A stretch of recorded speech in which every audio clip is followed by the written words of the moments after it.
আসসালামু আলাইকুম। কেমন আছেন সবাই?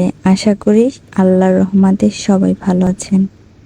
আজকে শেয়ার করব আমি যেভাবে আলু কুচি দিয়ে ডিম ভাজি করি। যখন কোনো তরকারি থাকে না তখন ইচ্ছা হয় এরকমের খেতে। শুধু ডিম খেতে একদম ভালো লাগে না, সেই জন্য আমি প্রথমে আলুগুলো কুচি কুচি করে নিয়েছি। তারপরে এই যে পেঁয়াজ দিলাম, মরিচ দিলাম, ধনেপাতা দিলাম, তারপরে একটু দিলাম টমেটো, তারপর লবণ, সব কিছু দিলাম। তারপরে এর ভিতরে একটা ডিম দিলাম, কারণ আমি একাই খাবো তাই একটা ডিম দিলাম।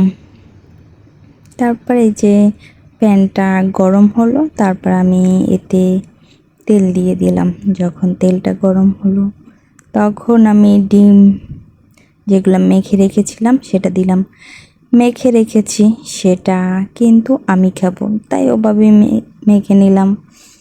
এত চামিচ দিয়ে ঢং না করে আমার মতন করেই আমি মেখে নিলাম, কোনো ব্যাপার না, আমিই খাবো।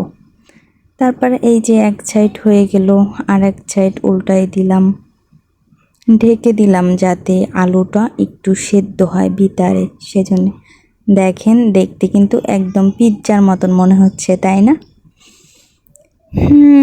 প্রায় হয়ে গেছে আমার ডিম ভাজাটা।